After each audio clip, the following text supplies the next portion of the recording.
भारत ने अपने एक नए दुश्मन को उसी की भाषा में जबरदस्त जवाब दिया है, क्योंकि जो भारत की तरफ उंगली उठाएगा उसके हितों को नुकसान पहुंचाएगा या नुकसान पहुंचाने के बारे में सोचेगा भी तो भारत उसका जवाब उसी की भाषा में देने से अब पीछे नहीं हटेगा। दरअसल आपको पता होगा कि अजरबैजान के राष्ट्रपति ने अचानक पाकिस्तान का दौरा किया था। पाकिस्तान ने उनका भव्य स्वागत भी किया, यहाँ तक कि उसकी वायुसेना के F-16 फाइटर जेट ने उनके विमान को गार्ड भी किया, जो कि एक बहुत बड़ा सम्मान होता है। लेकिन एक छोटे से देश की पाकिस्तान इतनी पूछ क्यों कर रहा है? तो इसका कारण है, अब से 6-7 साल पहले तक पाकिस्तान किसी भी देश को बोल देता था कि आप कश्मीर के मुद्दे को अंतर्राष्ट्रीय मंच पर उठाओ और भारत को खूब गालियां भी निकालो, तो वे देश ऐसा करते भी थे। लेकिन पिछले कुछ सालों से सब कुछ बदल गया है। अब किसी भी देश में इतनी हिम्मत नहीं है कि वो ऐसा करे। यहाँ तक कि चीन भी मिल बैठकर मुद्दे सुलझाने की राय देता है। लेकिन जब से अजरबैजान और आर्मेनिया में युद्ध छिड़ा है, और आपको पता होगा कि तुर्की भी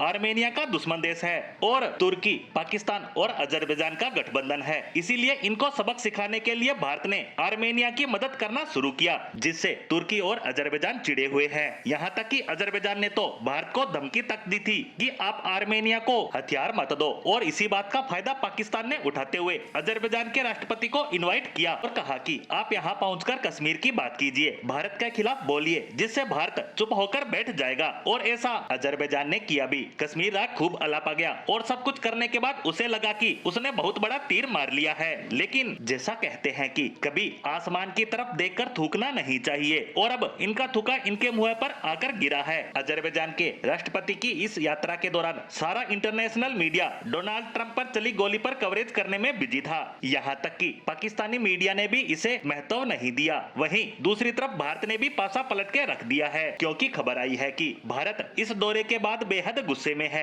और अब अजरबैजान को सबक सिखाया जाएगा। अभी तक हम सिर्फ छोटे हथियार ही आर्मेनिया को दे रहे थे, जैसे स्वाति रडार सिस्टम, ATAGS तोपें और कुछ अन्य हथियार, लेकिन अब भारत आर्मेनिया को मिसाइल देने को तैयार है, जैसे कि ब्रह्मोस मिसाइल, आकाश एयर डिफेंस सिस्टम। जैसा कि मैंने पहले भी बताया था, भारत अपनी परले बैलिस्टिक मिसाइल भी आर्मेनिया को देने को तैयार है। और बात यहीं तक सीमित नहीं है, भारत फ्रांस के साथ मिलकर आर्मेनिया के साथ एक ट्राइलेटरल ग्रुप बनाने जा रहा है, जिसमें अगर कभी भी आर्मेनिया संकट में पड़ेगा, उस पर कोई हमला करने की कोशिश करेगा, तो ऐसे में भारत फ्रांस मिलकर आर्मेनिया की हथियारों से और डिप्लोमेटिक मदद करेंगे। भारत फ्रांस के साथ मिलकर अजरबैजान की बैंड बजाने की तैयारी कर चुका है, यानी अजरबैजान ने पाकिस्तान आकर खुद की ही लंका लगा ली है। वहीं भारत ने भी मैसेज दे दिया है कि जो भारत के खिलाफ कदम उठाएगा, उसके खिलाफ भारत कोई भी कदम उठाने से पीछे नहीं हटेगा। और अब अजरबैजान के राष्ट्रपति सोच रहे होंगे कि उन्होंने पाकिस्तान आकर अपनी जिंदगी की सबसे बड़ी भूल कर दी है।